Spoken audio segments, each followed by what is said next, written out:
Hello hello. Last lecture में हमने part 1 शुरू किया था। तो पार्ट 1 में रजिस्टर के बारे में पढ़ लिया था, register of member, register of debenture holder, foreign register, इनके बारे में। एक closure of register of member के बारे में पढ़ा था। उसके बाद अपना एक टॉपिक है इंपॉर्टेंट टॉपिक, दो इंपॉर्टेंट टॉपिक, और जिसमें सबसे बड़ा इंपॉर्टेंट टॉपिक तो एनुअल रिटर्न। एनुअल रिटर्न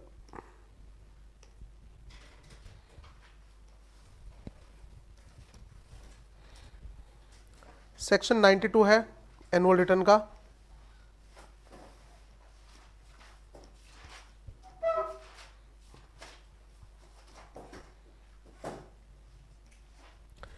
हर कंपनी को एनुअल रिटर्न फाइल करनी पड़ती है। देखो नाम से पता लग रहा है एनुअल मतलब साल में एक बार।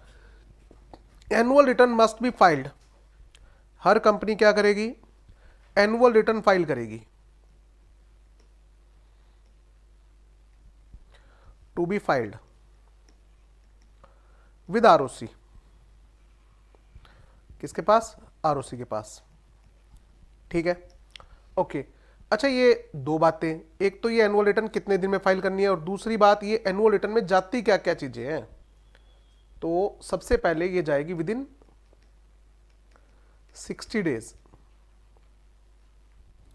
एनुअल रिटर्न कितने दिन में जाएगी? With in 60 days from the AGM, from the conclusion of AGM.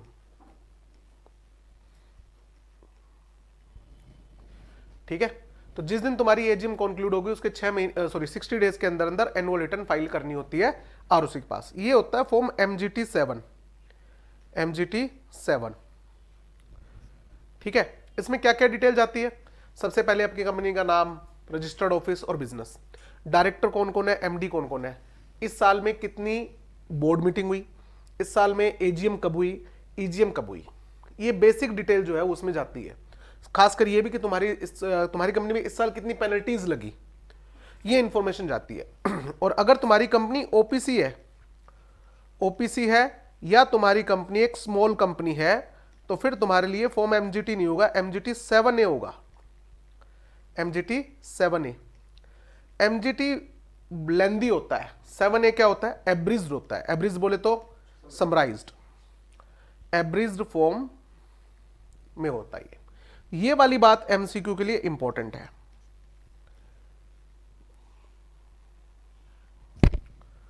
ठीक है, ओके। अब इसके ऊपर साइन किसके होंगे? Sign on annual return.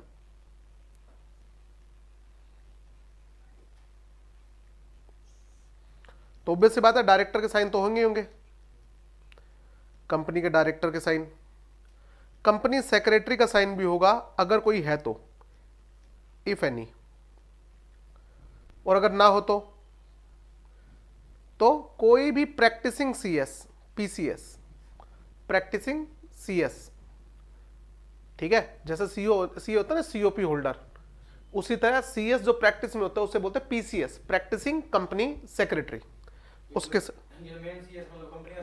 या तो कंपनी का सीएस हो, कहते हैं सर हमारी कंपनी में सीएस रखने की रिक्वायरमेंट ही नहीं है, तो फिर बाहर वाले सीएस से साइन करवाने पड़ेंगे साइन।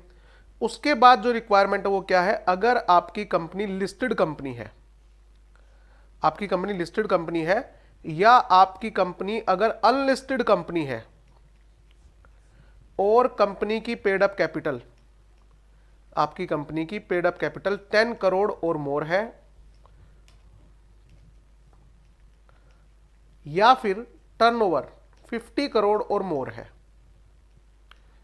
50 करोड़ और मोर है, तो भैया प्रैक्टिसिंग कंपनी सेक्रेटरी से एक सर्टिफिकेट भी लेना पड़ेगा। इससे एक सर्टिफिकेट लेना पड़ेगा कि जो एनुअल रिटर्न है मैं उसको सर्टिफाई करता हूं, ये एनुअल रिटर्न का जो फॉर्म है ये बिल्कुल सही भरा गया है। ठीक है, जैसे फाइनेंशियल स्टेटमेंट पे सीए का साइन होते हैं ना, तो एक तरीके से सीए उसे क्या कर रहा है? अप्रूव कर रहा है कि मैंने फाइनेंशियल स्टेटमेंट को चेक कर लिया, ये फाइनेंशियल स्टेटमेंट बिल्कुल सही बनी हुई है, एज पर अकाउंटिंग स्टैंडर्ड है, एज पर शेड्यूल 3 है। उसी तरह एमजीटी 7 को कौन सर्टिफाई करेगा? Practicing company secretary. बट ये रिक्वायरमेंट कब है? अगर आपकी कंपनी लिस्टेड कंपनी है। अगर आपकी कंपनी लिस्टेड कंपनी नहीं है तो दोनों में से एक रिक्वायरमेंट पूरी हो जाए। या तो पेड अप कैपिटल 10 करोड़ या 10 करोड़ से ज्यादा हो, या टर्नओवर 50 करोड़ या 50 करोड़ से ज्यादा हो, तो ही ये पीसीएस का सर्टिफिकेशन होगा, अदरवाइज इसके सर्टिफिकेशन की कोई जरूरत नहीं है। तो इसमें देखो एमसीक्यू उठता है, कितने एमसीक्यू उठे? 2। एमजीटी 7A कौन कौन सी कंपनी में अप्लाई होता है? ओपीसी और स्मॉल कंपनी पे। और पीसीएस की सर्टिफिकेशन की रिक्वायरमेंट कब कब है, ठीक है। और तीसरा एमसीक्यू ये कि एनुअल रिटर्न कब तक फाइल करनी है? Within 60 days from the AGM. इसी के अंदर ट्विस्ट आ गया, इसी के अंदर ट्विस्ट आ गया, अगर कंपनी ने अभी तक एजीएम नहीं करी है तो सर एनुअल रिटर्न क्यों फाइल होगी? तो यहां पर क्या लिख दिया? और last date on which AGM should be held.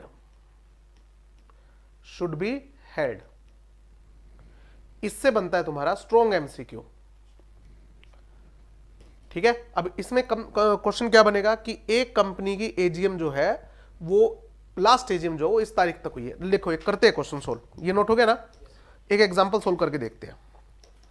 Company की जो लास्ट एजीएम हुई है ना, वो कब हुई है? लास्ट एजीएम जो है इनकी वो 12 जून को हुई है, 2023 को हुई है। अब क्वेश्चन क्या क्या बन के आएगा? कहता है सबसे पहले तो बताओ इनकी अगली एजीएम कब तक हो जानी चाहिए? बताओ नेक्स्ट एजीएम कब तक हो जानी चाहिए? बताओ कब तक हो जानी चाहिए नेक्स्ट एजीएम? जो पिछली एजीएम उसके अंदर 15 महीने ऐड कर दो, with in 15 months from previous AGM. Section 96 याद है ना, 3 टाइम लिमिट बताता है। बताओ कितना हो गया? 12 महीने तो सीधा सीधा ऐड करते हो, 12 जून 2024, 12 जुलाई, 12 अगस्त, 12 सितंबर। तो 12 सितंबर निकल के आ रही है एक डेट, तो ये 12 सितंबर 2024। दूसरा क्या निकल के आता है? With in 6 month from the end of financial year. तो वो कितनी आ गई? With in 6 month from the end of financial year. तो ये आ गई 30 सितंबर 2024। और एक डेट क्या थी? 1 इन ईच कैलेंडर ईयर, ठीक है। तो 31 दिसंबर 2024 तक, विच एवर इज अर्लियर, ये डेट अर्लियर आ रही है। तो इस तारीख तक तुम्हारी एजीएम हो जानी चाहिए। अब इसी के अंदर क्वेश्चन क्या बना रखा होगा? इसी में क्वेश्चन क्या बना रखा होगा साथ में कि एनुअल रिटर्न कब फाइल करनी है इसकी बताओ। बताओ एनुअल रिटर्न कब फाइल करनी है? 2 डेट दे रखी होगी। अगर कंपनी ने एनुअल रिटर्न फाइल करी है 10 सितंबर को, तो 10 सितंबर नहीं, सॉरी, एनुअल रिटर्न कब फाइल करनी है? पहले तो ये कहा इसकी जो एजीएम है, नेक्स्ट एजीएम कब की है उन्होंने? Next AGM held on 10 September, case 1।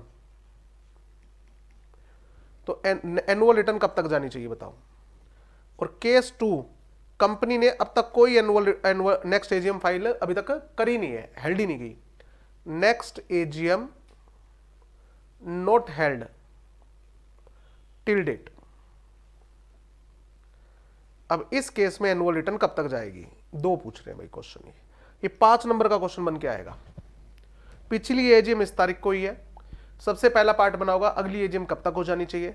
फिर पूछेंगे कि एनुअल रिटर्न कब फाइल करनी है अगर कंपनी ने अगली एजीएम 10 सितंबर तक कर ली है, और अगर इन्होंने अब तक एजीएम करी नहीं है तो फिर कब तक करनी है एनुअल रिटर्न फाइल। तो बताओ इसके अंदर 60 डेज ऐड कर दो, इसके अंदर ये वाले में प्लस 60 डेज। सिंपल है। ये कह रहे सर एजीएम ही नहीं करी, तो last date on which AGM ought to be held बताओ। 12 सितंबर है ना, 12 सितंबर में 60 डेज ऐड कर दो। लो जी, ये आंसर हो जाएगा। क्लियर है? आओ बुक में देखो। अब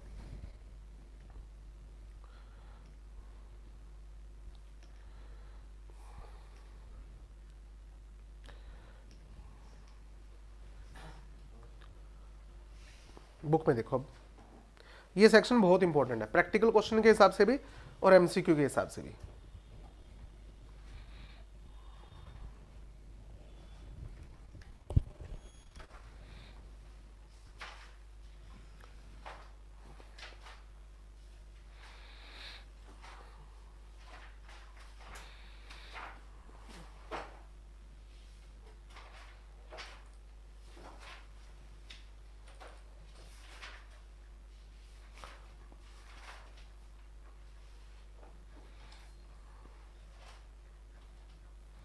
ये रहा पेज नंबर 7.12 पर, annual return, most important topic, practical question plus MCQ, कुछ भी आ सकता है। सबसे पहले एनुअल रिटर्न किसको फाइल करनी है? Every company to file annual return, ठीक बात है। एमजीटी 7, एमजीटी 7 किस पे अप्लाई नहीं होगा? Except OPC and small company, इनके ऊपर कौन सा फॉर्म लगेगा? एमजीटी 7 है, ये एब्रिज फॉर्म होता है, ठीक है। पर्टिकुलर्स क्या क्या डिटेल जाएगी इसमें? एनुअल रिटर्न मतलब इसमें क्या चीज आएगी बताओ सर? हमारी कंपनी का रजिस्टर्ड ऑफिस कहाँ है, प्रिंसिपल बिजनेस क्या अपना मेन बिजनेस, हमारी कंपनी की होल्डिंग कंपनी कौन है, सब्सिडरी कंपनी कौन है, एसोसिएट कंपनी कौन है, शेयर होल्डर कितने शेयर इश्यू कर रखे हैं, कितने डिबेंचर इश्यू कर रखे हैं, कितने प्रेफरेंस शेयर इश्यू कर रखे हैं, हमारे मेंबर कौन है, डिबेंचर होल्डर कौन है, प्रमोटर कौन है, डायरेक्टर कौन है, केएमपी कौन है, ठीक है। कितनी जनरल मीटिंग हुई, कितनी क्लास मीटिंग हुई, कितनी बोर्ड मीटिंग हुई, ठीक है। कितना रेम्युनरेशन दिया डायरेक्टर्स को इस साल, कितनी पेनल्टी लगी है कंपनी पे इस साल डायरेक्टर्स पर या ऑफिसर्स पर, ठीक है।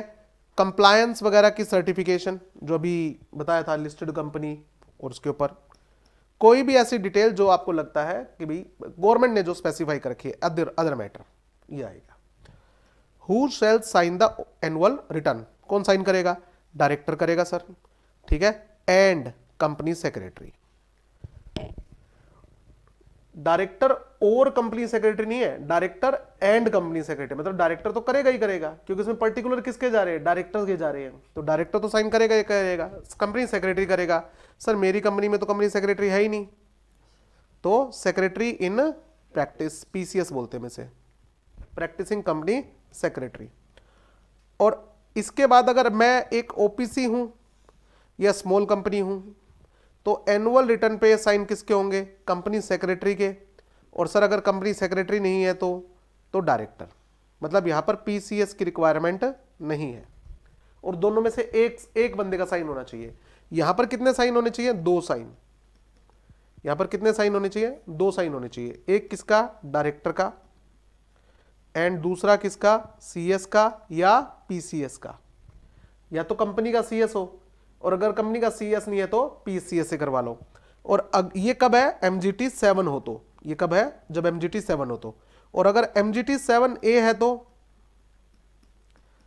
स्मॉल कंपनी और ओपीसी के केस में तो एक ही साइन होना जरूरी है, 1 साइन। अब वो प्रेफरेबली क्या रहेगा? सीएस, और अगर सीएस नहीं है तो डायरेक्टर। पीसीएस की रिक्वायरमेंट यहां पर नहीं है, ठीक है। आगे आओ, certification by PCS important for MCQ. PCS certify कब करेगा बताओ? जब आपकी कंपनी या तो लिस्टेड कंपनी हो, या आपकी कंपनी लिस्टेड नहीं है बट आपकी पेड अप कैपिटल कितनी है? 10 करोड़ और मोर, या फिर टर्नओवर कितना है? 50 करोड़ और मोर। तो पीसीएस इसे क्या करेगा? सर्टिफाई करेगा एमजीटी 8 में। इफ लिस्टेड कंपनी और अनलिस्टेड कंपनी जिसकी पेड अप कैपिटल 10 करोड़ या उससे ज्यादा है, या फिर टर्नओवर 50 करोड़ या उससे ज्यादा है। सर ये सर्टिफाई क्या करेगा? ये सर्टिफाई करेगा जो एनुअल रिटर्न है ना, उसमें जो भी बातें लिखी गई हैं वो करेक्ट है। सर्टिफाई करने तो मतलब यही होता है ना कि मैंने चेक कर लिया ये बिल्कुल ठीक है। ये वेबसाइट पर भी प्लेस होगी। इसकी रिटर्न की कॉपी किसको जाएगी? आरओसी को। कितने दिन में? Within 60 days from the date on which AGM is held. Sir अभी तक तो एजीएम ही नहीं हुई, तो where no AGM is held in any year within 60 days from the date on which AGM should have been held. Clear? तो AGM वाली date से 60 दिन, कहते सर AGM ही नहीं हुई, तो जिस दिन AGM हो जानी चाहिए थी सेक्शन 96 के अकॉर्डिंग वहां से 60 दिन। एनुअल रिटर्न तो फाइल करनी पड़ेगी, नहीं तो पेनल्टी लगेगी आपके ऊपर। पेनल्टी अभी याद नहीं करना चाहिए, कोई जरूरत नहीं है। आगे आओ, हो गया पॉइंट ये? तो ये बड़ा इंपॉर्टेंट है टॉपिक, इसकी समरी लिख लो। Company every company other than OPC, small company, file MGT 7, ये क्या फाइल करेगी? MGT 7A। किसको फाइल करना है? ROC को। कितने दिन में? Within 60 days. 60 डेज कहां से? From AGM। और अगर AGM नहीं हुई है तो और last date on which AGM should have been held.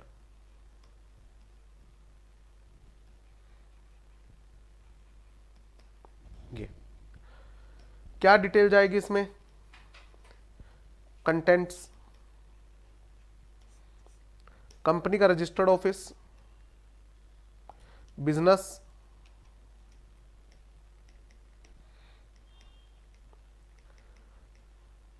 Company की होल्डिंग कंपनी की डिटेल, सब्सिडरी कंपनी की डिटेल, एसोसिएट कंपनी की डिटेल, HSA। ठीक है। कंपनी के डायरेक्टर कौन है, प्रमोटर कौन है, की एमपीज कौन है, कंपनी के मेंबर्स कौन है, प्रेफरेंस शेयर होल्डर कौन है, डिबेंचर होल्डर कौन है। ठीक है। कितनी जनरल मीटिंग हुई, कितनी क्लास मीटिंग हुई, कितनी बोर्ड मीटिंग हुई, कंपनी पे कितनी पेनल्टी लगी है, इनको रेम्युनरेशन कितनी दी है।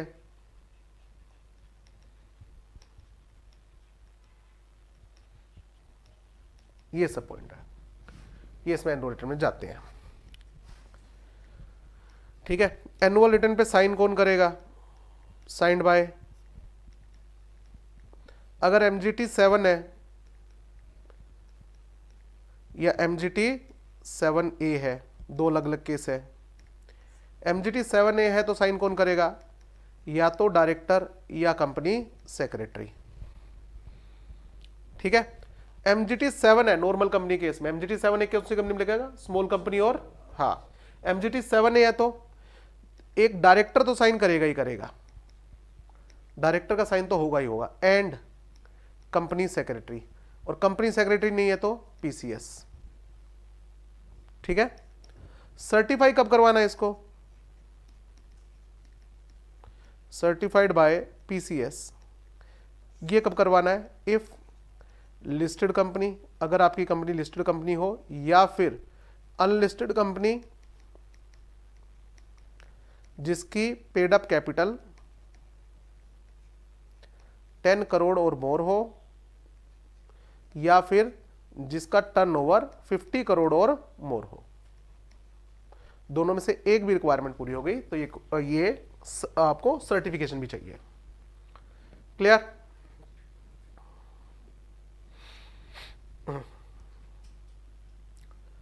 आगे चलो। अब आता है बेनिफिशियल ओनरशिप के बारे में टॉपिक। बेनिफिशियल ओनरशिप क्या है, सिग्निफिकेंट बेनिफिशियल ओनरशिप क्या है, सेक्शन 89 और 90। ठीक है। ये नोट हो गया? आओ नोट्स में आ जाओ, पहले बेसिक समझा देता हूं।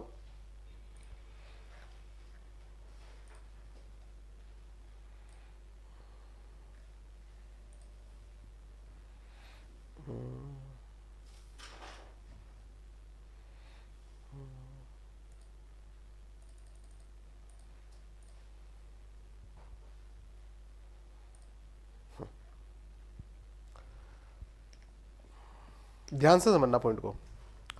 Section 89, declaration of beneficial ownership.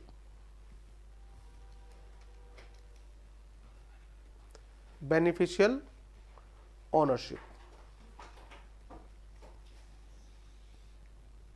क्या कहता है ये पॉइंट? मैं किसी कंपनी का मेंबर बना, मेरा नाम मिस्टर ए, मेरे पास कंपनी का शेयर सर्टिफिकेट आ गया, कंपनी का। अब बताओ शेयर सर्टिफिकेट पे किसका नाम होगा? ए का। ये लो जी, इसे हम क्या बोलते हैं? Registered member. इसे हम क्या बोलेंगे? मैं कंपनी का क्या हूं? रजिस्टर्ड मेंबर हूं। ये शेयर मेरे नाम पे क्या है? रजिस्टर्ड है, या फिर कहिए कंपनी के रजिस्टर्ड मेंबर में मेरा नाम एज मेंबर लिखा हुआ है। अच्छा बताओ, कंपनी की जब भी जनरल मीटिंग होगी तो ये मीटिंग में जा सकता है, वोट डाल सकता है, डिविडेंड वगैरह इसको मिलेगा, शेयर ट्रांसफर कर सकता है, सारे काम कर सकता है। हाँ, मिस्टर ए ने क्या किया? जिस दिन मैं कंपनी का मेंबर बना उसके 30 दिन के अंदर अंदर, विद इन 30 डेज, मैंने एक फॉर्म भरा और मैंने ये फॉर्म भर के कंपनी को दे दिया। कंपनी कहती है ये क्या है भाई साहब? कहता सर मैं चाहता हूं जो डिविडेंड वगैरह है ना वो मेरे खाते में ना डालो आप। कहता मतलब? मेरे छोटे भाई के खाते में डाल दो। है मतलब इस शेयर के बेनिफिट जो है मैं चाहता हूं ये मेरे छोटे भाई बी को दिए जाए। बी के नाम का मैंने क्या किया? बेनिफिशियल ओनरशिप फाइल कर दी, बेनिफिशियल ओनर बना दिया। किसको? बी को। और इसकी इंटीमेशन मैंने किसको दे दी? कंपनी को। Intimation to company. क्या मतलब हुआ इसका? इसका मतलब आपने शेयर बेच दिए सर, आपने शेयर बी को बेच दिया। नहीं नहीं नहीं, शेयर का मालिक तो मैं ही रहूंगा। मैं क्या करूं? इस पे जो बेनिफिट आएगा ना डिविडेंड वगैरह, वो किसको दे देना? मेरे भाई को दे देना। जरूरी नहीं है भाई हो सकता पड़ोसी हो सकता दोस्त हो, कोई और रिलेटिव हो। ठीक है, ये है, इसे बोलते हैं डिक्लेरेशन ऑफ बेनिफिशियल ओनरशिप। क्या ऐसा किया जा सकता है? बिल्कुल किया जा सकता है। एक सिंपल सी बात सोचो ना बेटा, आप जो है आप इस बिल्डिंग के मालिक हो, मैंने बिल्डिंग आपसे किराए पे ले ली, महीने के एंड पे मैं किराया किसको दूंगा? मैं आपको दूंगा। आपने मुझे फोन किया कि सर ऐसा है किराया ना मेरे छोटे भाई के खाते में डाल देना। ठीक है, बिल्डिंग किसकी है? आपकी। बिल्डिंग का रजिस्टर्ड ओनर कौन है? आप हो। आपने क्या डायरेक्शन दी? पैसे किसके खाते में डाल देना? मैं कहा अकाउंट नंबर भेज दो, मैं डाल दूंगा जी। मेरे को कोई दिक्कत है कि आप उसके खाते में क्यों डलवा रहे हो भाई? मेरे को क्या टेंशन है? पॉइंट समझ में आ रहा है? तो इसने कंपनी को क्या डायरेक्शन दी? डिविडेंड किसके खाते में डाल देना? बी के खाते में डाल देना। तो हु इज रजिस्टर्ड ओनर? ए। तो बी क्या हुआ? Beneficial owner. तो ऐसा करना अलाउड होता है। अच्छा, आपने किसी कंपनी के शेयर लिए और आपने किसी के नाम पे बेनिफिशियल ओनरशिप डिक्लेयर ही नहीं कर रखी, तो इसका मतलब हमें ही देना है डिविडेंड। फिर पॉइंट समझ में आया? अच्छा, क्या मैं बाद में बेनिफिशियल ओनरशिप चेंज कर सकता हूं? बिल्कुल चेंज कर सकते हो। फॉर्म भरना है फिर से, तो आप जब भी बेनिफिशियल ओनरशिप चेंज करना चाहो तो चेंज भी कर सकते हो। जिस दिन चेंज करोगे उसके 30 डेज के अंदर अंदर बस कंपनी को क्या कर देना? ये फॉर्म भर के दे देना, इंटीमेट कर देना। तो जो रजिस्टर ऑफ मेंबर होता है ना कंपनी का, उसके अंदर ये बात लिखी होती है कि ये बेनिफिशियल ओनर है और ये रजिस्टर्ड ओनर है। तो हमें चेक किसके नाम से बनाने हैं? बेनिफिशियल ओनर के नाम से बनाने हैं। ये बात समझ में आ गई? ओके। साथ में ही जो मिस्टर बी है ये भी कंपनी को इंटीमेशन देगा, कंफर्मेशन देगा एक तरीके से। मिस्टर बी ये भी कंपनी को क्या करेगा? इंटीमेशन देगा। Intimation within 30 days. कहां से? From becoming BO, beneficial owner. ठीक है, ये इंटीमेट कर देगा कि हां इस कंपनी के इन शेयर्स का बेनिफिशियल ओनर मैं हूं। ये बात समझ में आई? ये लिखा हुआ सेक्शन 89 में, कोई बड़ी बात नहीं थी। बड़ी बात कहां आई? जब इस सेक्शन का एब्यूज होने लग गया। सेक्शन 90, अगर मैं 3 साल पहले बात करूं तो सेक्शन 90 इतना सा था, सेक्शन 90 इतना सा। ठीक है, अब 3 पेज का बना दिया। ये है सिग्निफिकेंट बेनिफिशियल ओनर, एसबीओ।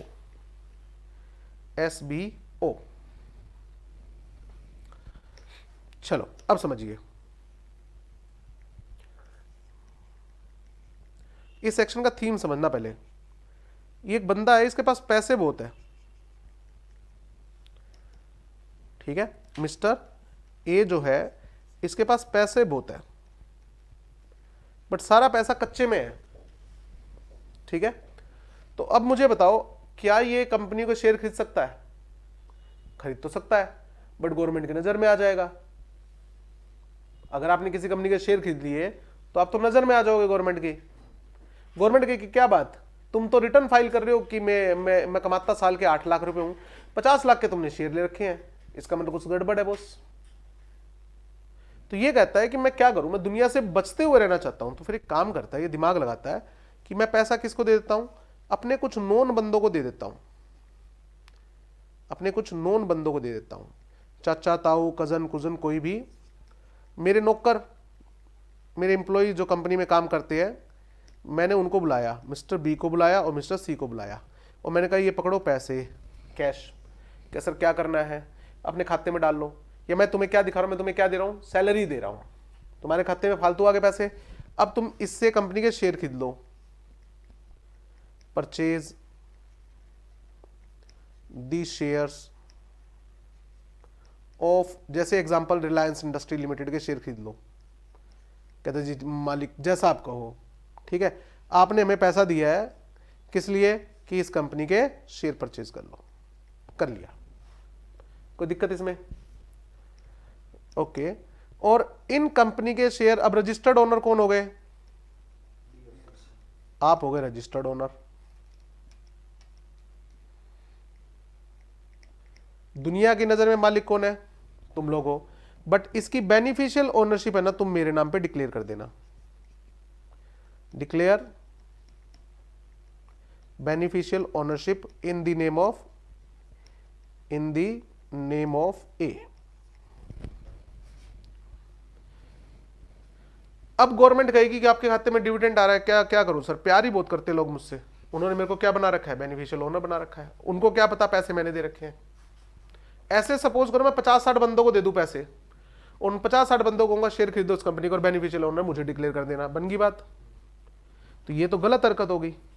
हमने ये सेक्शन क्या सोच के बनाया था और इसका क्या हो रहा है, मिसयूज हो रहा है। तो गवर्नमेंट ने इस सेक्शन में क्या करी, अमेंडमेंट की। ये बेसिकली क्या है, ये अनडिस्क्लोज्ड, ये कौन है, अनडिस्क्लोज्ड ओनर है, ये शेयर का मालिक तो यही है, बस ये सामने नहीं आना चाहता, ये सामने नहीं आना चाहता। तो मालिक बना किसको रखा है इसने, किसी और को। वाकई में मालिक कौन है, वाकई मालिक ये है। पॉइंट समझ में आया? ओके, तो गवर्नमेंट ने इस सेक्शन में क्या लिख दिया कि अगर किसी पर्सन के पास, अगर किसी पर्सन के पास, पर्सन ये कंपनी भी हो सकती है, ये कोई नेचुरल पर्सन भी हो सकता है, ठीक है, किसी पर्सन के पास directly or indirectly, directly and indirectly, directly and indirectly किसी दूसरी कंपनी के 10% से ज्यादा, मोर देन 10% वोटिंग पावर है आपके पास, उस कंपनी की मोर देन 10% वोटिंग पावर है, या पेड अप कैपिटल है, पेड अप कैपिटल है, तो कहा जाएगा कि आप कौन हो, SBO, सिग्निफिकेंट बेनिफिशियल ओनर हो। इसके सिग्निफिकेंट मतलब क्लियर है, बड़ी अमाउंट, 25% और मोर, बट और एज में भी प्रिस्क्राइब्ड, अभी प्रिस्क्राइब्ड कितना चल रहा है, 10%। जब प्रोविजन पढ़ेंगे तो क्या लिखा होगा, 25% और मोर, अभी कितना चल रहा है, 10%। क्लियर है? अब इसमें क्वेश्चन क्या उठता है, समझो आप, मैं मिस्टर ए हूं, मैंने किसी कंपनी के 12% के वोटिंग पावर के शेयर होल्डर रखे, तो बताओ मैं SBO हुआ या नहीं हुआ, हुआ नहीं हुआ? वर्ड क्या लिखा हुआ है, डायरेक्टली एंड इनडायरेक्टली, दोनों होने चाहिए, दोनों में से एक भी चीज अगर नहीं है ना, 12% से ज्यादा शेयर है मेरे पास किसी कंपनी के, डायरेक्टली है, तो छुपा कहां हूं मैं, खरीद ही रखे है। पॉइंट समझ में आ रहा है? हाँ, इसी तरह लिखा हुआ है कि सिर्फ इनडायरेक्टली हो तो, सिर्फ इनडायरेक्टली हो तो फिर तो उन्होंने फॉर्म भर के दे ही रखा है सिग्निफिकेंट बेनिफिशियल ओनरशिप का, सॉरी सिर्फ बेनिफिशियल ओनरशिप का। दोनों होने जरूरी है कि आप भी खरीद रहे हो, किसी और से भी खरीदवा के रख रखे हैं। और सिग्निफिकेंट का मतलब क्या है, 10% से ज्यादा, 10% और मोर। ये बात समझ में आ गई? लिखो मत, ये आगे मैं लिखवा दूंगा, बुक में है सारा। क्लियर है? अब ये केस जेन्युइन है या फेक है, कैसे पता लगेगा? अब इस केस में ये कंपनी की ड्यूटी है, ओनस किस पे आएगा, कंपनी पे आएगा। It is the onus of own company, onus on company to identify SBOs, कि आपकी कंपनी के एसबीओज कौन कौन है, जो छुप के बैठे हैं या जो बिना छुपे ही बैठे हैं, ठीक बात है, उनको बताओ। और इनकी रिपोर्ट किसके पास जाती है, रिपोर्ट टू आरओसी, ठीक है, ओके। कंपनी कहते हैं सर मुझे कैसे पता लगेगा, अब मान लीजिए 7 बंदों ने अपनी कंपनी के कुछ शेयर एक बंदे को दे रखे हैं, ठीक है, और मुझे कुछ डाउट हो रहा है, गड़बड़ हो रही है, कैसे समझो, इसमें खेलते कैसे हैं। ये मिस्टर ए है, डायरेक्टली और इनडायरेक्टली मतलब समझना, ये मिस्टर ए है, मेरे पास रिलायंस इंडस्ट्री लिमिटेड के 2% शेयर है डायरेक्टली,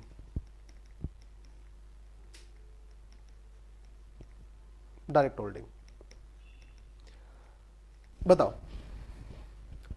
2% से कोई कुछ दिक्कत है, कोई दिक्कत नहीं। एसबीओ में कितने होने चाहिए, ये मिस्टर ए की एक पार्टनरशिप फर्म है, एक पार्टनरशिप फर्म है जिसमें ए क्या है, पार्टनर है, ठीक है, ए क्या है, पार्टनर है, और इसके पास रिलायंस इंडस्ट्री लिमिटेड के क्या है, पार्टनर्स के पास, दूसरे पार्टनर के पास क्या है, शेयर है, सपोज करो 5% के, ठीक है। ए जो है वो एक प्राइवेट कंपनी का प्रमोटर भी है, या प्राइवेट कंपनी का क्या है, शेयर होल्डर है, या ये ट्रस्टी है, ये ट्रस्टी है ऑफ ट्रस्ट, ठीक है, एक ट्रस्ट का, ट्रस्ट क्या होता है, जिसका कोई बेनिफिशियल ओनर होता है, और इस ट्रस्ट के पास रिलायंस इंडस्ट्री लिमिटेड के 3% शेयर है, ये मेंबर है एचयूएफ का, ये मेंबर है किसी एचयूएफ का, हिंदू अनडिवाइडेड फैमिली, और ये इस एचयूएफ के पास इसके 3% शेयर है, तो टोटल कितने हो गए देखना, 11 और 2 13, इनडायरेक्टली हो गया, डायरेक्टली और इनडायरेक्टली 10% से ज्यादा हो गया। अब कंपनी है ना, ये जानना चाहती है कि मुझे लग रहा है कि ये जो पार्टनरशिप फर्म है, ये ट्रस्ट जो है, इसका लेना देना किससे है, मिस्टर ए से है, क्या ये वही मिस्टर ए है जो मैं सोच रहा हूं।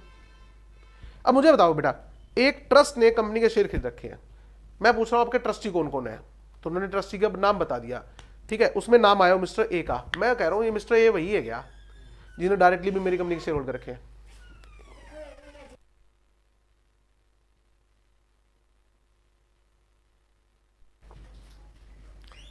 कहता है क्या ये वही बंदा है जो मैं सोच रहा हूं। अब एक पार्टनरशिप फर्म है, मुझे लगता है क्या पार्टनरशिप फर्म में मिस्टर ए जो पार्टनर है, क्या ये वही पार्टनर है जो मैं सोच रहा हूं, ठीक है। तो ये कंपनी जो है ये क्या करती है, ये नोटिस भेजती है इंक्वायरी के लिए।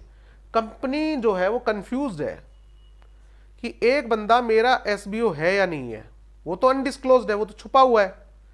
किसके ऊपर बर्डन है, कंपनी के ऊपर ओनस है कि आप एसबीओज को आइडेंटिफाई करो और किसको रिपोर्ट करो, आरओसी को। ये कंपनी कहती है कि भाई मैं थोड़ा कंफ्यूज चल रहा हूं, मुझे डाउट है कि ये एबीसी बंदा जो है, ये मिस्टर ए जो है, ये मेरा एसबीओ तो नहीं है।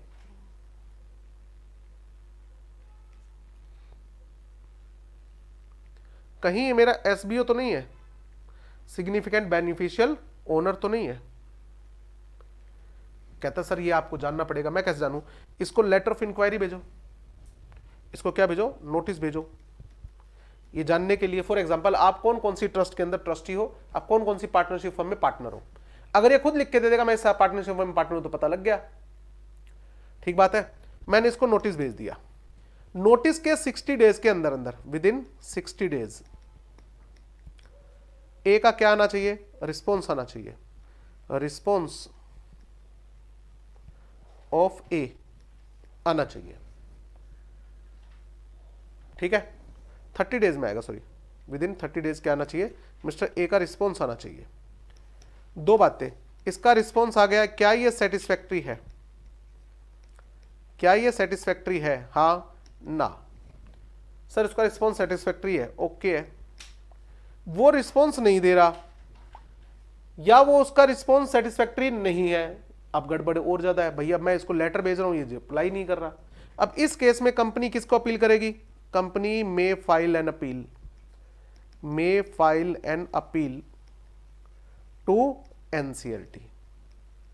कितने दिन में? Within 15 days, within 15 days. ठीक है। और एनसीएलटी क्या करेगी?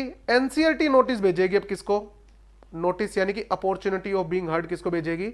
मिस्टर ए को, कि भाई कंपनी को आपके ऊपर डाउट है कि आप कंपनी के अनडिस्क्लोज्ड क्या हो, शेयर होल्डर हो, आप रिप्लाई करो। और 60 डेज के अंदर अंदर क्या आएगा? 60 डेज के अंदर अंदर ये नोटिस जाता है जी, विद इन 60 डेज। उसके बाद क्या होगा? फाइनल वर्डिक्ट आएगा, फाइनल डिसीजन एनसीएलटी का। अब एनसीएलटी बताएगी कि ये वाकई में ही एसबीओ है या नहीं है। फाइनल डिसीजन जब तक नहीं आता तब तक ना इसको आपको डिविडेंड देना भैया, ठीक है, ना इसको वोटिंग राइट देना। ये सब राइट क्या कर देंगे? सस्पेंड कर देंगे जी। ठीक है। और उसके बाद फाइनल डिसीजन आएगा तब देखेंगे क्या बनता है। पॉइंट क्लियर है? ओके। अब देखते हैं इसको बुक में से। आओ,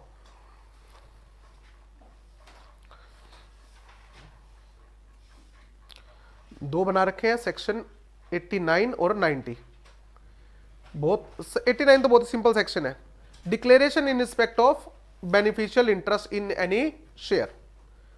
अ person whose name is entered in register of member. किसकी बात कर रहा है बेटा? रजिस्टर्ड मेंबर या रजिस्टर्ड ओनर, ठीक है, of a company as a holder of share in that company but who does not hold the beneficial interest. एक पर्सन है जिसका नाम कहा है रजिस्टर ऑफ मेंबर में है, बट वो बेनिफिशियल इंटरेस्ट होल्ड नहीं करता है, तो इसे हम क्या बोलेंगे? Registered owner only. वो क्या है? सिर्फ रजिस्टर्ड ओनर है। इसे फाइल करना पड़ेगा, shall file with company a declaration to that effect.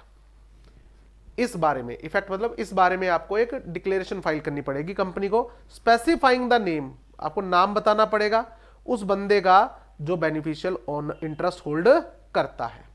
कितने दिन में? Within 30 days from the date on which he is entered as member in register of companies. कोई दिक्कत इसमें? 30 डेज के अंदर अंदर। Okay. Declaration by person holding beneficial interest in share. A ने क्या कहा? मेरा बेनिफिशियल ओनर कौन है? बी। बी भी कंफर्म करेगा कि हां मैं इसका बेनिफिशियल ओनर हूं। Every person who holds beneficial interest in share shall make a declaration to company within 30 days after acquiring such beneficial interest। ठीक है, कि हाँ मैं कंफर्म करता हूं मेरे पास में इसका आपकी कंपनी के बेनिफिशियल इंटरेस्ट है। ठीक है, कोई दिक्कत इसमें? आगे आओ। सर क्या मैं बेनिफिशियल इंटरेस्ट चेंज कर सकता हूं? बेनिफिशियल ओनर चेंज कर सकता हूं? हाँ, where any change occur in beneficial interest in any share. ठीक है, जो आपने सब सेक्शन 89 में फाइल करी है। Then within 30 days of such change declaration is to be made to company. बस सिंपल सी बात है, जब भी इसमें ऑल्ट्रेशन करोगे तो उसकी इंटीमेशन भी किसको दे देना? कंपनी को दे देना। कंपनी क्या करेगी? रिटर्न फाइल करेगी, filing of return with ROC. ठीक है, within 30 days from the date of receipt of declaration. जिस दिन कंपनी को डिक्लेरेशन मिली है, कंपनी उसके 30 दिन के अंदर अंदर किसको बताएगी? आरओसी को बताएगी। नॉन फाइलिंग के कॉन्सिक्वेंसेस पे देखो क्या लिखा हुआ है। अगर मैंने डिक्लेरेशन फाइल नहीं करी किसके नाम की, तो कंपनी उसके नाम का चेक भी नहीं काटेगी भाई। जब तक डिक्लेरेशन नहीं दोगे, हमारे लिए मालिक कौन हो? आप ही हो, आप ही रजिस्टर्ड ओनर, आप ही मालिक हो।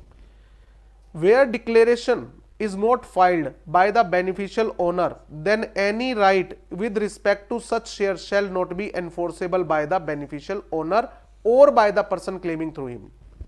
जब तक डिक्लेरेशन नहीं आ जाती दोनों, तब तक हम किसी और के खाते में पैसा ट्रांसफर नहीं कर सकते, और रजिस्टर्ड मेंबर के अलावा कोई और डिविडेंड मांगने आया तो हम देंगे भी नहीं। क्लियर है? Exemption from filing declaration, mutual fund, venture capital fund जो सेबी डिफाइन करती है, need not to file declaration. अब बताओ म्यूचुअल फंड वाले क्या करते हैं? ट्रस्ट होती है। म्यूचुअल फंड क्या होती है? ट्रस्ट होती है। इनके पास कंपनी के शेयर होते हैं, बट ये होते किसके लिए? किसी और के लिए। मतलब इन शेयर्स का बेनिफिशियल ओनर कौन होता है? Mutual fund holder. बट इनको डिक्लेरेशन फाइल करने की जरूरत नहीं है, क्योंकि इनका बिजनेस मॉडल ही है। देखो सब पता है म्यूचुअल फंड क्या होती है बेटा? जैसे अपन को नहीं पता कि कौन सी कंपनी के शेयर खरीदने चाहिए, अपने को नहीं पता, म्यूचुअल फंड वाले कहते हैं भाई तुम है ना हमें दे दो अपने पैसे, हम है ना अच्छी अच्छी कंपनियों का सर्वे करते हैं और उनके शेयर खरीद के हमने यूनिट्स बना रखी है, तुम वो ले लो। तो पैसा किसने दिया म्यूचुअल फंड को? तुमने। वो जो शेयर होल्ड करके उसने अपने पास रखे, बट वो एज ट्रस्टी है, उसके बेनिफिट किसको मिलेंगे? म्यूचुअल फंड होल्डर को। तो कहता है एक तरीके से बेनिफिशियल इंटरेस्ट किसी और का है, बट इनको कोई डिक्लेरेशन फाइल करने की जरूरत नहीं है, इनका नेचर ऑफ बिजनेस है कि हम दूसरों का पैसा हम ही इन्वेस्ट करते हैं, ठीक है। सेम ऐसा ही वेंचर कैपिटलिस्ट फंड के लिए भी होता है। ड्यूटी ऑफ कंपनी टू पे डिविडेंड नॉट अफेक्टेड। सर एक बात बताओ, आपने कहा जब तक रिटर्न फाइल नहीं करोगे, जब तक रिटर्न फाइल नहीं करेगा बेनिफिशियल ओनर कि हाँ मैं कंफर्म करता हूं कि मैं इसका बेनिफिशियल ओनर हूं, तब तक हम आपको डिविडेंड नहीं देंगे, ठीक बात है। तो देखो सपोज करो मैंने किसी के नाम की बेनिफिशियल ओनरशिप दे दी, तुम्हारे नाम की दे दी, और तुमने अब तक कंपनी को कंफर्म नहीं किया। कंपनी कहती है जब तक तुम कंफर्म नहीं करोगे हम तुम्हारे खाते में डिविडेंड नहीं डालेंगे, पॉइंट। तो डिविडेंड किसके खाते में डालेंगे? मेरे खाते में। कंपनी ये नहीं कह सकती कि हम आपके खाते में भी क्यों डाल लें, क्यों? क्योंकि आपने तो बेनिफिशियल ओनरशिप किसी और के नाम पे डिक्लेयर करके, भाई तेरी ड्यूटी बनती है या तो डिविडेंड उसके खाते में डाल या मेरे खाते में डाल। तो उसकी डिक्लेरेशन नहीं आई है तो 30 डेज में तुम्हें तो डिविडेंड देना ही देना है ना, तो तुम मेरे खाते में डालो, नहीं तो तुम्हारे पर पेनल्टी लग जाएगी। Clear? Meaning of beneficial interest. Beneficial interest का मतलब क्या है? इसको छोड़ दो, डायरेक्टली और इनडायरेक्टली लिखा हुआ आगे डिटेल में ही आएगा, आगे आ जाओ। सेंट्रल गवर्नमेंट नोटिफाई कर सकती है कि कौन कौन सी कंपनी को फाइल करने की जरूरत नहीं है, जैसे कि म्यूचुअल फंड और वेंचर कैपिटल, ठीक है। पेनल्टी लगेगी, याद नहीं करने की जरूरत। Exemption to government company, government company के ऊपर भी सेक्शन अप्लाई नहीं होता प्रोवाइडेड गवर्नमेंट कंपनी ने 92 और 137 में डिफॉल्ट ना कर रखा। तो इन शॉर्ट यहां पर क्या समरी बनी?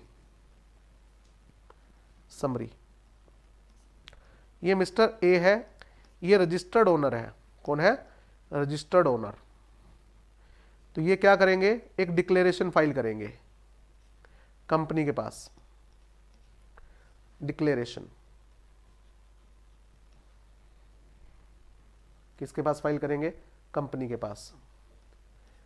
डिक्लेरेशन ऑफ बेनिफिशियल ओनरशिप, कि मैं बेनिफिशियल ओनरशिप किसके नाम पे डिक्लेयर कर रहा हूं? मिस्टर बी के नाम पे। मिस्टर बी कौन है? मेरा बेनिफिशियल ओनर है। कितने दिन में फाइल करनी है declaration? With in 30 days. Within 30 days from becoming member. जिस दिन आप कंपनी के मेंबर बने हो उसके 30 डेज में। या फिर और एनी चेंज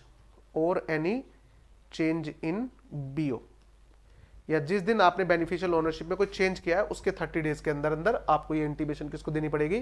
कंपनी को देनी पड़ेगी, ठीक है। इधर जो मिस्टर बी है, ये मिस्टर बी कौन है? Beneficial owner. ये भी कंपनी के पास क्या फाइल करेगा? डिक्लेरेशन फाइल करेगा। डिक्लेरेशन बाय बीओ कि हाँ मैं कंफर्म करता हूं कि इन शेयर्स का बेनिफिशियल ओनर मैं ही हूं। कितने दिन में फाइल करेगा? With in 30 days. कहां से 30 डेज? जिस दिन वो बेनिफिशियल ओनर डिक्लेयर हुआ है, within 30 days from acquiring beneficial ownership. दो बातें, इसने डिक्लेरेशन फाइल कर दी है, फाइल्ड, यस ओके है। अब कंपनी क्या करेगी? कंपनी की ड्यूटी बनती है कि वो रिटर्न बनाए, या कंपनी शेल इंटीमेट आरओसी।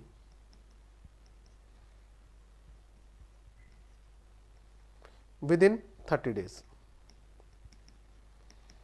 जिस दिन मेरे पास ये डिक्लेरेशन फाइल हो गई उसके 30 दिन के अंदर मैं आरओसी को इंटीमेट कर दूंगा इन शेयर्स का बेनिफिशियल ओनर ये बंदा है। क्लियर है? ट्रांसपेरेंसी होगी, क्लियर है। अगर ये रिटर्न फाइल नहीं हुई तो मतलब बेनिफिशियल ओनर ने अब तक कंफर्म नहीं किया है कि मैं बेनिफिशियल ओनर हूं या नहीं हूं, no duty of company to give dividend to mister B या बेनिफिशियल ओनर, क्योंकि अभी तक बेनिफिशियल ओनर ने कंफर्म नहीं किया है। तो क्या इसका मतलब ये है कि कंपनी अब डिविडेंड नहीं देगी? बी को देना नहीं है, ए ने किसी और के नाम पे डिक्लेयर करके नहीं, बट कंपनी शैल पे डिविडेंड। शैल पे डिविडेंड किसको? टू रजिस्टर्ड ओनर जब तक वो डिक्लेरेशन नहीं दे देता। ये जो सेक्शन है किस पे अप्लाई नहीं होता, सेक्शन 89 जो है ये किस पे अप्लाई नहीं होता, म्यूचुअल फंड पर अप्लाई नहीं होता और वेंचर कैपिटल फंड पर अप्लाई नहीं होता, वेंचर कैपिटल फंड पर अप्लाई नहीं होता, क्योंकि इनका बिजनेस यही है, लोगों का पैसा इन्वेस्ट करना। तो हमारे पास जो शेयर्स होते हैं वो सारे के सारे एज ट्रस्ट होते हैं, हमारे नहीं होते, किसी और के होते हैं। कोई दिक्कत इस सेक्शन में? आओ आगे।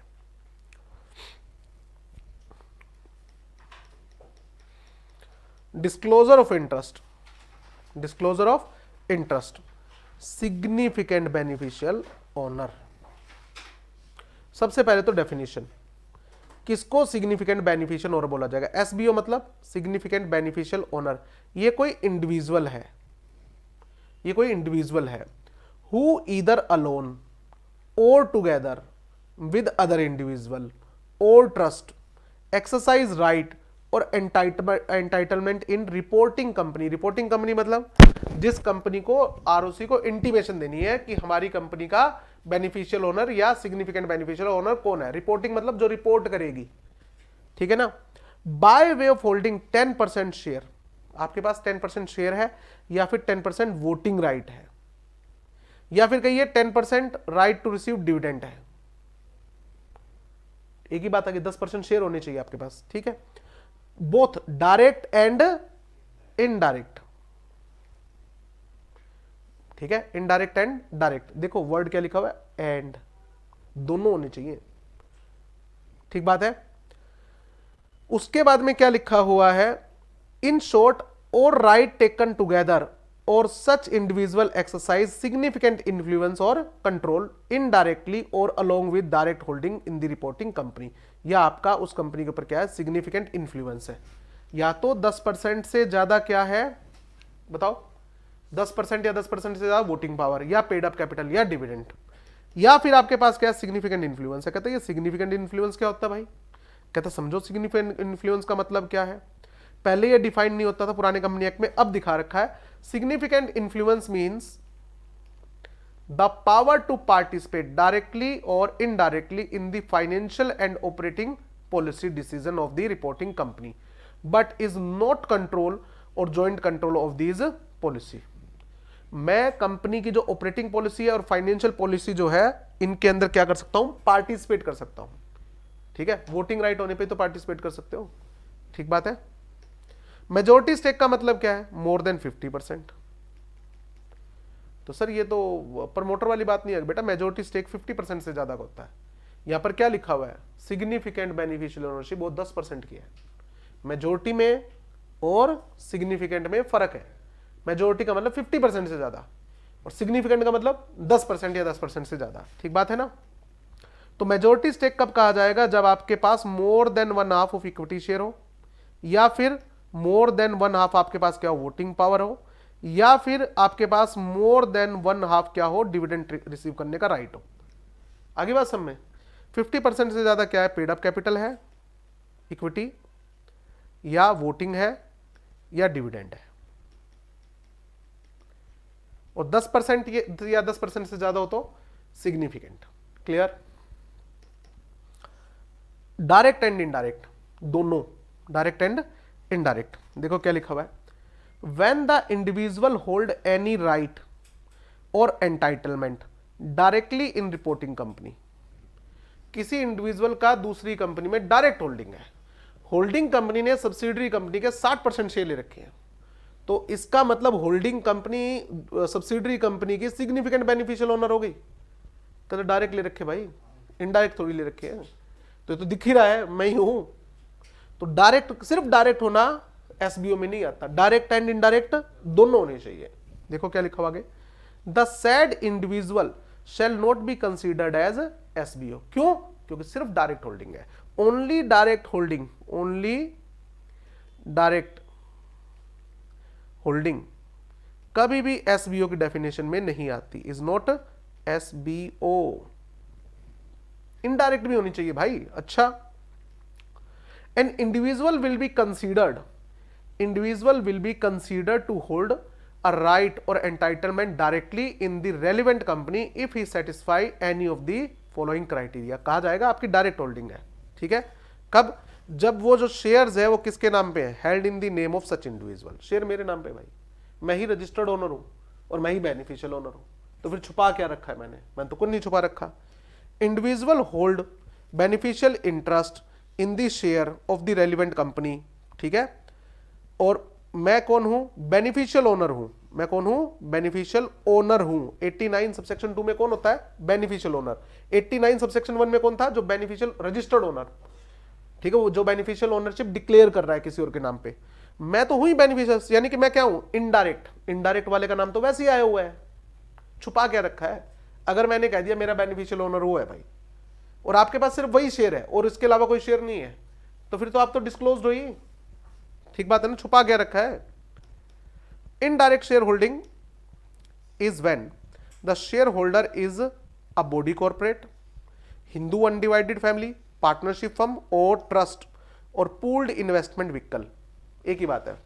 ठीक है, इनडायरेक्ट शेयर होल्डिंग कब कही जाएगी, जब शेयर होल्डर क्या है, एक बॉडी कॉर्पोरेट है, एचयूएफ है, मतलब किसी के थ्रू ले रखे हैं शेयर, अपने नाम से ना लेने के बजाय मैंने एक यूनिट बनाई और उस यूनिट के थ्रू ले रहा हूं मैं, ताकि मेरा नाम सामने ना आए।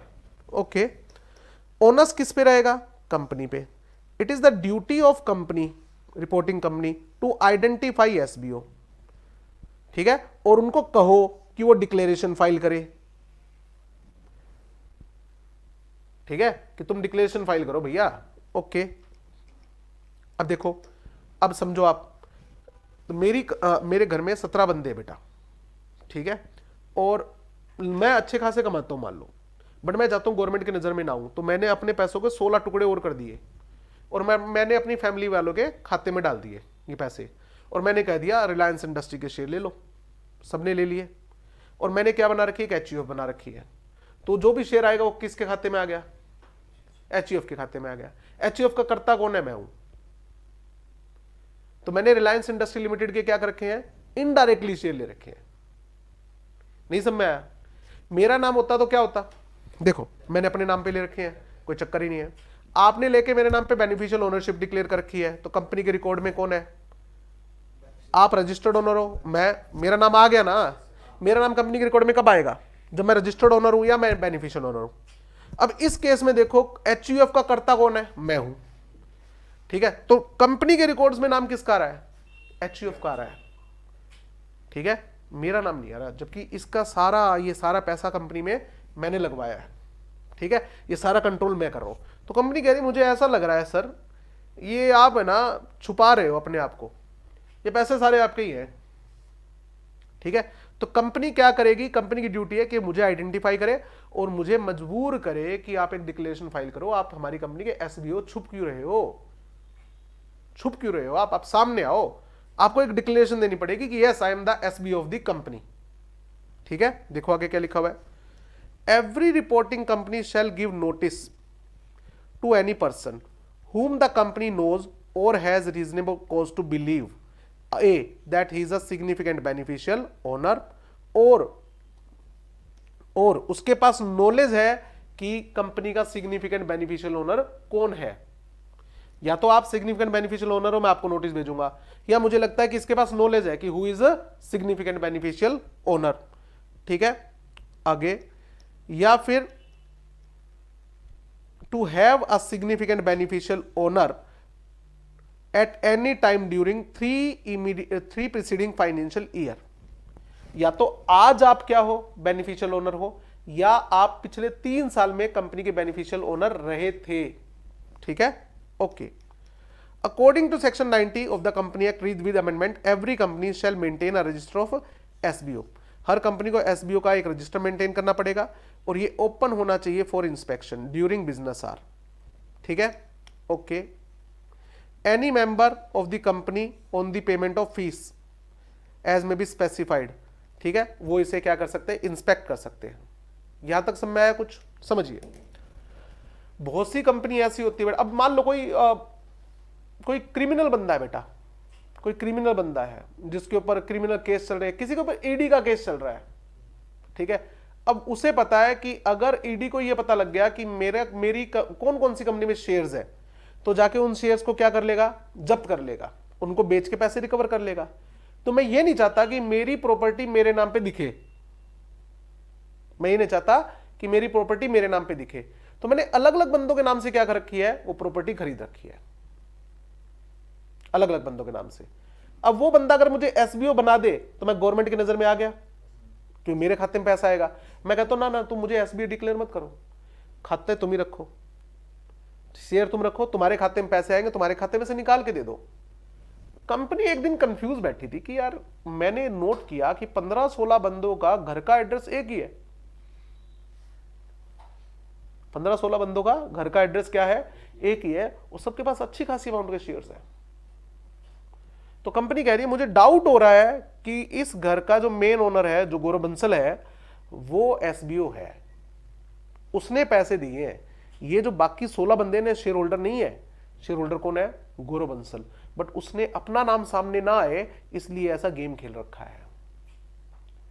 तो या तो मुझे नोटिस भेजेगा कि भाई मेरे को कंपनी कह रही है मुझे लग रहा है कि आप हमारे एसबीओ हो, या वो किसी ऐसे बंदे को नोटिस भेजेगा जिसको ये पता हो कि गौरव बंसल एसबीओ है या नहीं है, फॉर एग्जांपल किसी भी शेयर होल्डर को। क्लियर है, इंफॉर्मेशन लेनी है मुझे, ठीक है, ओके, ये सब में आ गया ना। ये सामने आओ भैया, ये इसलिए होता है ताकि ईडी या क्रिमिनल एक्टिविटी वाले बंदों को पकड़ा जा सके, क्योंकि ऐसे बंदे बड़े शाणे होते हैं, उनको पता है कि मैं अपने नाम से करूंगा तो मैं पकड़ा जाऊंगा। तो ये हमेशा दूसरों के नाम से क्या करते हैं, कंपनी के अंदर शेयर्स खरीदते हैं, उनको पकड़ने के लिए, ट्रैक करने के लिए पॉइंट है। The company shall where the person fails to give company the information. Company ने नोटिस भेज दिया उस पर्सन को कि इंफॉर्मेशन दो, वो इंफॉर्मेशन दे ही नहीं रहा within 30 days of the date of notice, ठीक है, या उसने जो इंफॉर्मेशन दी है वो सेटिस्फैक्टरी नहीं है, मतलब उसने कंप्लीट इंफॉर्मेशन नहीं दी। तो कंपनी किसको अप्लाई करेगी, ट्रिब्यूनल को, कितने दिन में, 15 दिन के अंदर, from the expiry of 30 days। ठीक है, कि भाई साहब मुझे डाउट है कि एक बंदा हमारा क्या है, एसबीओ है, बट वो मुझे कंप्लीट इंफॉर्मेशन नहीं दे रहा है, या उसकी इंफॉर्मेशन मुझे सेटिस्फैक्टरी नजर नहीं आ रही है। ठीक है, एनसीईआरटी कहता है क्यों परेशान हो रहा है, क्योंकि सर हमारी ड्यूटी बनती है कि हम रजिस्टर ऑफ एसबीओ मेंटेन करें, और किसको इंटीमेट करें, आरओसी को। कल को पता लगा वो एसबीओ है तो वो तो फंसेगा, साथ में पेनल्टी किस पे लग जाएगी, कंपनी पे, कि आपने इसका एसबीओ का डिस्क्लोजर क्यों नहीं किया। तो एनसीईआरटी कहते हैं मुझसे क्या चाहते हो, देखो सर वो मुझे तो इन्फॉर्मेशन दे नहीं रहा, आप तो माई बाप हो, आप तो कोर्ट हो, आप अगर उसको बुलाओगे तो इन्फॉर्मेशन देनी पड़ेगी उसे। कोर्ट कहती है ठीक बात है, कोर्ट को जैसे ही बोला जिले लाई, कोर्ट वैसे ही चढ़ गई। तो कोर्ट क्या करेगी, एक ऑर्डर पास करेगी, direct that the share in question, जिन शेयर्स पे सवाल उठ रहा है, इसके ऊपर रिस्ट्रिक्शन लगा दो। किस चीज की, ये शेयर ट्रांसफर नहीं हो सकते, इनको डिविडेंड नहीं मिलेगा, सस्पेंशन ऑफ डिविडेंड, और इन शेयर्स को वोटिंग राइट भी नहीं देना। वो एक पॉइंट आया था ना, लियन ऑन शेयर, ये वही होगा कि लियन कर लो इनके शेयर्स पे, जब तक वो आपको इन्फॉर्मेशन ना प्रोवाइड करे, कंप्लीट इन्फॉर्मेशन या सेटिस्फैक्टरी इन्फॉर्मेशन प्रोवाइड ना करे, तब तक उनको ये राइट नहीं मिलेंगे। ठीक है, उसके बाद ट्रिब्यूनल क्या करेगी, सबसे पहले तो आपके राइट सस्पेंड किए, ट्रिब्यूनल क्या करेगी, ये काम करने से पहले अपॉर्चुनिटी ऑफ बीइंग हर्ड देगी पार्टीज को। ठीक है, कि हम आपको 60 डेज का टाइम दे रहे हैं भाई, 60 डेज का टाइम दे रहे हैं, तुम्हें कुछ बोलना है तो बोलो विद इन 60 डेज। नोट्स में ये लिखवाया ना, एनसीईआरटी क्या करेगी, उसको नोटिस भेजेगी कि 60 डेज का टाइम दे रहे भैया, बताओ इंफॉर्मेशन दो। अब दो बातें होंगी, या तो जो एनसीईआरटी का फैसला है वो कंपनी के फेवर में जाएगा, या किसके फेवर में जाएगा, जो भी इस फैसले से खुश नहीं है वो इस फैसले को चैलेंज कर सकता है 1 साल के अंदर अंदर। द कंपनी और the aggrieved person by the order may make an application to the tribunal for relaxation or lifting the restriction placed within a period of 1 year from the date of such order। जो NCERT के फैसले से खुश नहीं है वो 1 साल के अंदर अंदर क्या कर सकता है, अपील फाइल कर सकता है। बस हो गया। डिक्लेरेशन बाय एसबीओ, एसबीओ जो डिक्लेरेशन फाइल करेगी उसे रिकॉर्ड करना है, और उसको कितने दिन में डिस्क्लोजर करना है, with ROC within 30 days of receiving it from the SBO. अगर कोई एसबीओ कहता है हाँ मैं आपकी कंपनी का एसबीओ हूं, तो मुझे किसको इंटीमेट करना है, आरओसी को इंटीमेट करना है। जो बाद में सिग्निफिकेंट बेनिफिशियल ओनर बना है, सर मैं पहले नहीं था, मेरे पास 8% शेयर थे डायरेक्टली और इनडायरेक्टली, इस साल मैंने 3% और ले लिए, तो इस साल बने हो ना, तो इस साल के अंदर आपको क्या करना है, सिग्निफिकेंट बेनिफिशियल ओनरशिप का फॉर्म फाइल करना है, और कंपनी किसको डिक्लेयर कर देगी, विद इन 30 days। कंपनी को बता दो, और कंपनी किसको इन्फॉर्म करेगी? आरओसी को। ठीक है, एक तो मैं स्टार्टिंग से ही एसबीओ था तो मैंने स्टार्टिंग में डिस्क्लोज कर दिया, एक है कि मेरे पास पहले 8% थे, इस साल कितने हो गए? 11%, तो इस साल डिक्लेयर कर दूंगा मैं कंपनी को एसबीओ। ठीक है, और जब भी इसमें कोई चेंज आएगा, सिग्निफिकेंट बेनिफिशियल ओनरशिप में कोई चेंज आएगा, तो 90 डेज के अंदर अंदर, then happened in date of expiry of 90 days from the date of commencement of rule, जिस दिन ये रूल आए, and within 30 days from the change. तो आपको ये फाइल करना, आप 30 डेज याद करो, जिस दिन चेंज आ गया इसमें तो वो भी 30 डेज के अंदर अंदर बताना पड़ेगा। ये किसके ऊपर अप्लाई नहीं होते? मोस्ट इंपॉर्टेंट एमसीक्यू के लिए, एसबीओ वाले रूल किस पे अप्लाई नहीं होते? आईईपीएफ नाम सुना है? इसमें किसके शेयर्स होते हैं?